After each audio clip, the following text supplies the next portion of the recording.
Greetings, friends. Francis Scott Key wrote the Star-Spangled Banner from the deck of a British warship in Chesapeake Bay during the War of 1812.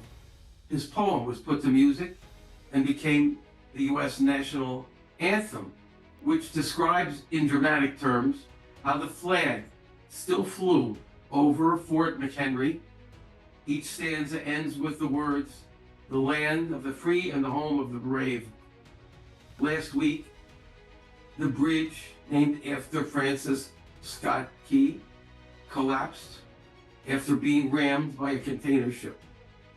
The bridge had been built over the spot in Chesapeake Bay from which Francis Scott Key had actually witnessed the bombardment of Fort McHenry. How ironic that the spirit which had once inspired the United States to be a country of chesed and righteousness was also collapsing at the same time. During that same week, the United States, once a friend of Israel, showed itself to be an enemy at the United Nations. I gratefully thank one of our readers for pointing out this remarkable confluence of events. At the beginning of history, Hashem told Abraham Avinu, "Those who bless you will be blessed, and him who curses you, I will curse." The blessing of Hashem rests upon those who bless us, and those who curse us are subject to the terrible consequences which are implicit in Hashem's curse. The nations of the world should have learned long ago not to trouble Hashem's chosen nation. Throughout history, when even the most powerful nations have attacked us, the result has been catastrophic for them. This is nowhere more evident than in the downfall of Mitzrayim, ancient Egypt, which is the focus of Pesach, the Yom Tov, which is rapidly approaching. But not only Mitzrayim, where is Babylonia? Where is Greece? Where is Rome? Where are the Crusaders? Where is the Third Reich? Gone. And Am Yisrael Chai. We are alive.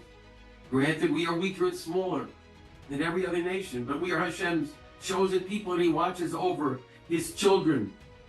Am Yisrael is compared to a dove.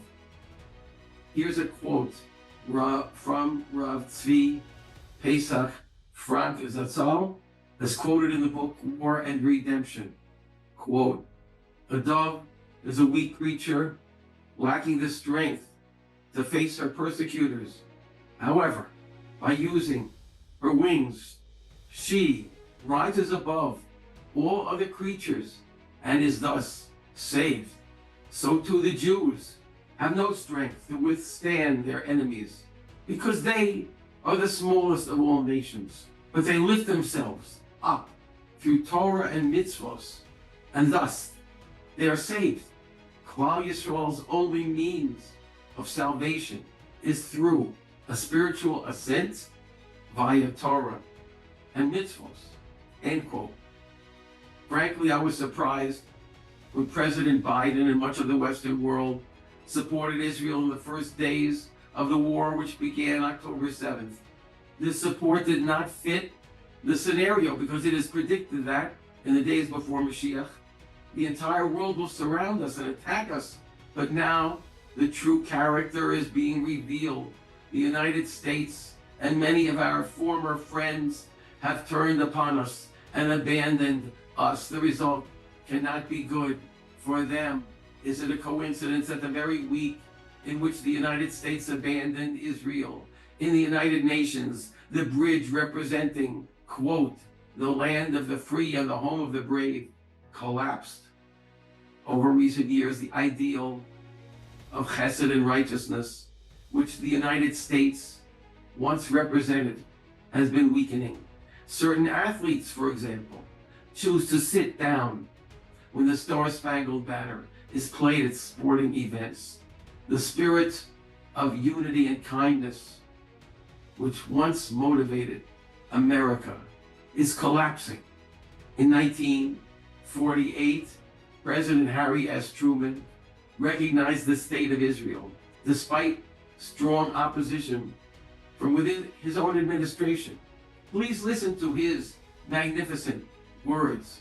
Quote, "I believe that just like in the past, 3,000 years ago, you Jews saved humanity, while mankind, via your Torah, so too I believe and hope that even nowadays, you, the Jewish nation, will be successful again to enlighten and to heal the beasts of cruelty in our midst and save the world from total destruction."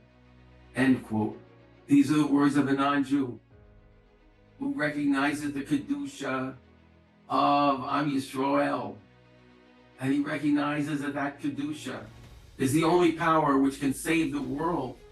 If Hashem withdraws his blessing, everything crumbles, even mighty structures, which it seemed would last forever. Nothing is forever except Hashem. Ein od milvado. There is nothing but Hashem. Soon may we see the erection of the mighty structure which will never collapse. The Beis Hamikdash, whose light will bring blessing to the entire world.